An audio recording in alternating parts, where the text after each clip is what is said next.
हमारे चैनल को जरूर सब्सक्राइब करें। वित्त मंत्री से लेकर जिप्सा अथॉरिटीज और अन्य मंत्रियों को कई बार मेमोरेंडम यानी ज्ञापन सबमिट करने के बाद और उनसे मिलने के बाद भी अपनी बात के न सुने जाने पर public sector general insurance companies के सभी एम्प्लॉयज और ऑफिसर्स के समस्त यूनियन और एसोसिएशंस की ज्वाइंट फोरम जेएफटीयू पीएसजीआईसी ने 19 जुलाई 2021 के अपने इस लेटर में अपने सभी कंस्टिट्यूएंट्स को एक साथ आने का आह्वान किया है और साथ ही साथ आने वाले दिनों में वेज रिवीजन, प्राइवेटाइजेशन और अन्य मुद्दों को लेकर अपनी रणनीति तय की है। Deliberations and decisions of JFTU meeting dated 17 जुलाई 2021। 17 जुलाई 2021 को जेएफटीयू की एक वेबिनार मीटिंग हुई थी जिसमें सभी एसोसिएशंस और यूनियंस के लीडर्स ने हिस्सा लिया था। इसमें इस बात की चर्चा हुई थी कि लंबित पड़े हुए वेज रिवीजन और सोशल मीडिया पर आ रहे प्राइवेटाइजेशन के समाचार के बीच उन्हें क्या करना चाहिए। Most of the majority unions associations of employees and officers represented by their respective key office bearers, the participants expressed very serious concern about the deaf and dumb attitude of our management and honors about the long pending issue of wage revision despite number of representations made to chairman GIPSA or CMDs of companies, the authorities in DFS and the honorable finance minister of India. Meeting में भाग ले रहे सभी सदस्यों ने इस बात पर नाराजगी जताई कि कई बार मैनेजमेंट, चेयरमैन जिप्सा,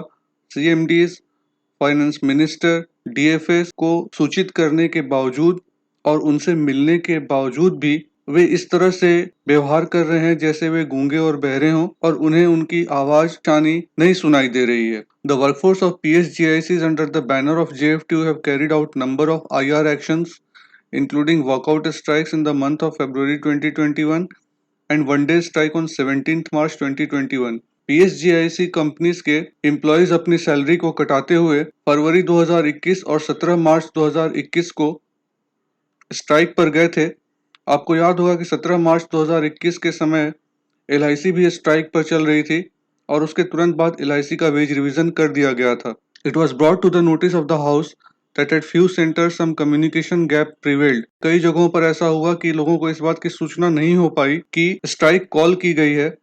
इसलिए इस बात का निश्चय किया गया है कि आने वाले 23 जुलाई को सभी कंस्टिट्यूएंट्स एक जोनल कन्वेनर हेड ऑफिस में, रीजनल कोऑर्डिनेटर्स रीजनल सेंटर्स में बनाएंगे। जेएफटीयू के सभी कंस्टिट्यूएंट्स नॉमिनेट करेंगे एक जोनल कन्वेनर को और रीजनल कोऑर्डिनेटर्स को। All constituents are requested to coordinate and ensure compliance to this. उन्होंने कहा है कि इस बात पर गंभीरता से ध्यान दिया जाए कि सभी कंस्टिट्यूएंट्स आपस में सहयोग करें। It is requested that the zonal convener regional coordinators must create a WhatsApp group और जो भी जोनल कोऑर्डिनेटर रीजनल कोऑर्डिनेटर्स बने वो एक व्हाट्सएप ग्रुप क्रिएट करें और उसमें 2 लोकल लीडर्स को हर एक कंस्टिट्यूएंट से ऐड करें जिससे कि आपस में सामंजस्य बन सके और सभी लोग जेएफटीयू के लिए गए निर्णयों को पूरी तरह से मूर्त रूप दे सकें। It was also brought to the notice of the House that zonal regional leaders of some of the constituents do not participate at the respective centers and thus fail to honor the commitments. कुछ ऐसे zonal और regional leaders हैं जो जेएफटीयू के लिए गए decisions में हिस्सा नहीं लेते हैं। जेएफटीयू ने अपने सभी कंस्टिट्यूएंट्स को कहा है कि वो अपने जोनल और रीजनल लीडरशिप की बात को सुनेंगे। साथ ही साथ उन्होंने सभी ऑफिसर्स और एम्प्लॉयज से भी इस बात की रिक्वेस्ट करी है कि वे अपने इंटरेस्ट में और सभी के म्यूचुअल बेनिफिट्स को ध्यान रखते हुए जेएफटीयू के किए गए एक्शन कॉल पर जरूर अमल करें और सबको सहयोग करें। Every employee and office irrespective of their affiliation to different union or association must appreciate that the entire workforce of GIPSA member companies is facing unprecedented challenges on these issues. उन्होंने सभी से इस मौके पर एक साथ आने के लिए कहा है और कहा है कि इस तरह की परिस्थिति पहले कभी नहीं उत्पन्न हुई थी जो आज के समय में उत्पन्न हुई है और इसीलिए हमें सारी भेदभाव को भुला करके एक साथ इस मुद्दे पर आगे आना चाहिए जिससे हम सभी का नुकसान होने से बचे और प्राइवेटाइजेशन, वेज रिवीजन जैसे मुद्दों पर हम सरकार को अपनी बात को सही ढंग से रख सके।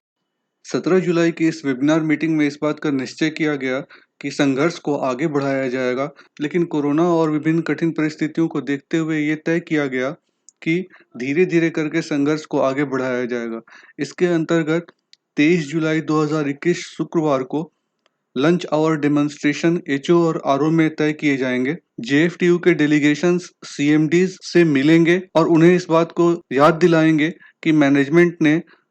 4 अप्रैल 2019 के पहले मीटिंग में और उसके बाद 22 और 23 जून 2021 की मीटिंग में इस बात का भरोसा दिलाया था कि वेज रिवीजन जल्द हो जाएगा, जो अब तक नहीं हो पाया है। अवेयरनेस एंड सिग्नेचर कैंपेन 26 जुलाई 2021 सोमवार से 6 अगस्त 2021 शुक्रवार तक जागरूकता अभियान चलाई जाएगी, जिसके अंतर्गत सदस्यों को इस बात से अवगत कराया जाएगा कि वेज रिवीजन को पाने में किस तरह की चुनौतियों का सामना करना पड़ रहा है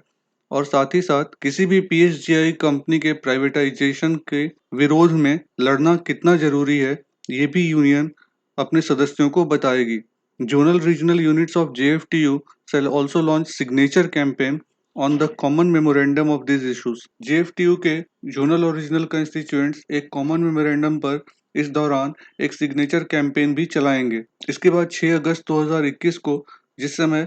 जागरूकता और सिग्नेचर कैंपेन का समापन होगा, उस दिन एचओ और रीजनल सेंटर्स पर सुबह के 10 बजे से लेकर लंच आवर तक धरना प्रदर्शन किया जाएगा और इसके बाद जिस मेमोरेंडम पर सिग्नेचर कैंपेन किया गया है, वो ओरिजिनल मेमोरेंडम वित्त मंत्री को रजिस्टर्ड पोस्ट के थ्रू भेजा जाएगा। ये भी तय किया गया कि पूरी तरह से इस बात का प्रयास किया जाएगा कि गवर्नमेंट ऑफ इंडिया और मेंबर ऑफ पार्लियामेंट्स को इस बात के लिए समझाया जाए कि सबसे अच्छा रास्ता यही है कि 3 पब्लिक सेक्टर कंपनीज को मर्ज करके एक मजबूत स्ट्रॉन्ग पब्लिक सेक्टर कंपनी बनाई जाए, जो कि बजट 2018 में तब के वित्त मंत्री श्री अरुण जेटली जी ने कहा था और साथ ही साथ पार्लियामेंट ने भी इस बात के लिए गिबना एक्ट में अमेंडमेंट की थी। जेएफटीयू और उनके कंस्टिट्यूएंट्स इस बात की पूरी कोशिश करेंगे कि वे chief ministers, central ministers, MPs और जिससे भी वे मिल सकें उससे वे मिलकर वेज रिवीजन, प्राइवेटाइजेशन और मर्जर इन बिंदुओं पर चर्चा करें और उन्हें अपनी बात सही तरीके से समझा सकें। जेएफटीयू की दिल्ली टीम जिप्सा, डीएफएस और बाकी लोगों से मिलकर वेज रिवीजन को जल्द से जल्द कराने की कोशिश करेगी। तो इस तरह जेएफटीयू ने आप सभी से अनुरोध किया है कि आप अपनी विभिन्नताओं को भूलकर एक साथ आकर वेज रिवीजन और प्राइवेटाइजेशन के इस मुद्दे पर यूनियन का साथ दें और साथ ही साथ इस हड़ताल और इस एक्शन प्लान को सफल बनाएं। आगे जेएफटीयू की लीडरशिप 10 अगस्त 2021 को फिर से मिलकर आगे की रणनीति पर चर्चा करेगी। आप सभी से अनुरोध है कि वेज रिवीजन को लेकर आप स्ट्राइक में जरूर शामिल हों और साथ ही साथ इस हड़ताल को और इस आंदोलन को सफल बनाएं। Thanks for watching and please subscribe to our channel.